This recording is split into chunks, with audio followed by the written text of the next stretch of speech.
La région de Laval dispose d'une offre de services variée en matière de sécurité alimentaire. Et pour nous en parler, Mme Monique Bernatchez, administratrice à la table régionale de concertation des aînés de Laval. Monique, est-ce que c'est important dans un premier temps de faire la distinction entre sécurité alimentaire et aide alimentaire? Oui, je suis contente que tu me poses la question parce que dans la sécurité alimentaire, il y a toujours 3 volets super importants. Il y a la disponibilité des aliments, il y a les accès économiques pour les gens et la transformation, l'utilisation des aliments. Tandis que dans l'aide alimentaire, c'est beaucoup plus les popotes roulantes, les centres communautaires, les zones de repas qui sont offertes dans les différents endroits aussi. Donc, l'aide alimentaire prend différentes formes selon les besoins. Si on les décrivait un petit peu chacune, en commençant par les popotes. On a vraiment une belle offre variée. C'est sûr qu'il y a les popotes roulantes qui arrivent en premier avec le service de repas chaud, 5 jours semaine, et des repas congelés aussi pour des périodes estivales ou durant la période des fêtes. Du dépannage alimentaire qui est offert par eux aussi aux besoins. Il y a les centres communautaires aussi qui sont en mesure d'offrir des repas pour briser l'isolement des gens. Très important. Il y a certains paniers qui sont offerts à l'occasion aussi, paniers alimentaires. L'Union Marché, qui est un regroupement de marchés en pleine saison, qui est capable d'offrir des fruits et légumes un peu dans différents secteurs de Laval et à bas prix.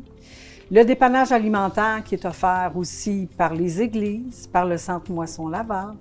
Donc, on voit qu'il y a une implication variée au niveau communautaire. Oui, tout à fait. Et même les cuisines collectives, c'est une option intéressante aussi pour les gens qui aiment être ensemble. Très intéressant parce que c'est un regroupement de 6 à 8 personnes qui est offert soit par les centres communautaires ou certains organismes. Et les gens se regroupent, ils choisissent le menu, ils cuisinent ensemble, puis ils repartent avec des repas, 4 à 5 repas pour la semaine. Donc, ça brise l'isolement, ça les habitue à confectionner des repas sains, dans le fond. Puis, c'est une belle façon de soutenir aussi les gens dans le besoin.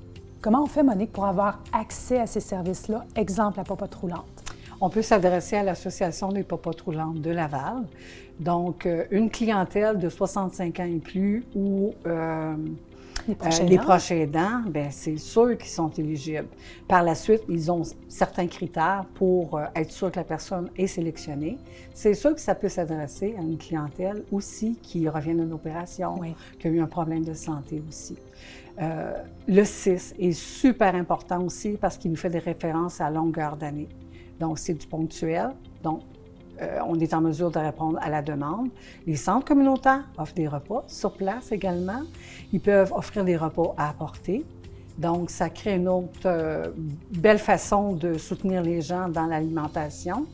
Et il y a les cuisines collectives qu'il ne faut surtout pas oublier, qui peut être offert de différentes formules, tout dépendant des organismes, des centres communautaires et des ethnies aussi qui peuvent utiliser les cuisines collectives. Donc, les centres communautaires, c'est un bon point de référence pour avoir accès à l'ensemble de ces services-là. Exactement. Il n'y a pas d'âge, en fait, pour avoir un besoin à un moment donné en sécurité alimentaire. Et pour la clientèle aînée particulièrement, ça démontre qu'on s'adapte à leurs conditions aussi. C'est important de le mentionner parce que ça peut faire peur aux gens de dire qu'on a des critères de sélection, mais dès qu'une personne est dans le besoin, puis on veut tellement pas oublier les proches aidants là-dedans qui ont besoin d'un répit au niveau de la confection des repas. Fait que c'est une partie super importante de l'offre de service, de la livraison des repas. Et aussi, on dessert l'ensemble des secteurs de Laval. Laval est un très grand secteur, aucun secteur est oublié. Fait que ça, c'est encore, je pense, une coche au-dessus pour dire qu'on est en mesure de desservir tout le monde sur le territoire de Laval. On ne peut pas entrer dans le détail des coûts pour chaque offre de service, mais le lien commun, c'est que c'est accessible financièrement. C'est rassurant pour la clientèle parce qu'une clientèle qui est dans le besoin puis de savoir que c'est à un coût modique pour la soupe, repas et dessert, c'est vraiment gagnant.